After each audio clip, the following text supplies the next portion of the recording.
आज ज्यांची आपण सर्वांनी एकमतानं राष्ट्रवादी काँग्रेस पक्षाच्या राष्ट्रीय अध्यक्षपदासाठी निवड केली, त्या राज्याच्या उपमुख्यमंत्री राष्ट्रीय अध्यक्ष सुनेत्रा वहिनी, या ठिकाणी उपस्थित असलेले प्रफुल्लभाई पटेल, सुनीलजी तटकरे, छगन भुजबळ साहेब आणि सर्व व्यासपीठावरचे प्रमुख नेते मंडळी आणि देशभरातून आणि राज्यभरातून आलेले सर्व राष्ट्रवादी काँग्रेस पक्षाचे सर्व निमंत्रित सदस्य, बंधू भगिनी आणि मित्रांनो, मला वाटते प्रफुल्लभाई पटेल, सुनील तटकरे साहेब आणि भुजबळ साहेबांनी आपल्यासमोर पूर्णपणानं मनोगत व्यक्त केलेलं आहे.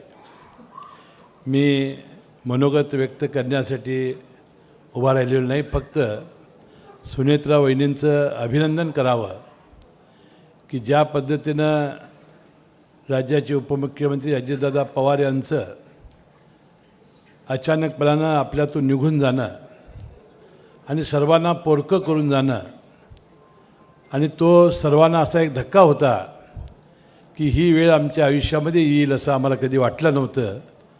ही वेळ आज आपल्या सर्वांच्यावर आलेली आहे. मी सुनेत्रा वहिनींचं मनपूर्वक अभिनंदन करताना मी त्यांना धन्यवाद देईन की अशा काळामध्ये वहिनी 4 दिवसात आपलं दुःख डोंगरा एवढं बाजूला ठेवून आमच्या सर्व कार्यकर्त्यांच्या विनंतीला मान देऊन त्यांनी राज्याच्या उपमुख्यमंत्रीपदाची शपथ घेतली आणि आज राष्ट्रीय अध्यक्षपदाची ती जबाबदारी घेत आहेत.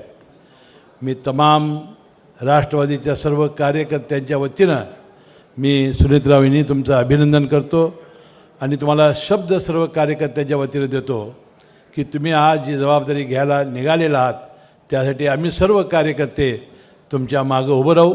राष्ट्रवादी काँग्रेस पक्ष वाढवण्यासाठी जी जी जबाबदारी तुम्ही आमच्यावर द्याल ती जबाबदारी अतिशय प्रामाणिकपणानं पार पाडू आणि आपण जे अजितदादाचं अधुरं राहिलेलं स्वप्न पूर्ण करण्यासाठी आपण निश्चितपणानं संपूर्ण राज्याला पुढे नेण्यासाठी आपण काम कराल अशा प्रकारची अपेक्षा व्यक्त करतो.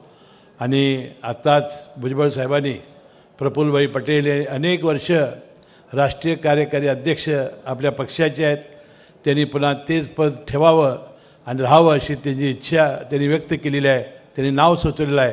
त्या राष्ट्रीय अध्यक्षपदासाठी कार्याध्यक्षपदासाठी प्रफुल्लभाई पटेल यांच्या नावाला मी अनुमोदन देतो आणि अजितदादांच्या मूर्त्यात्म्याला अल्लाहनं शांती द्यावी अशी प्रार्थना करतो आणि आपली रजा घेतो.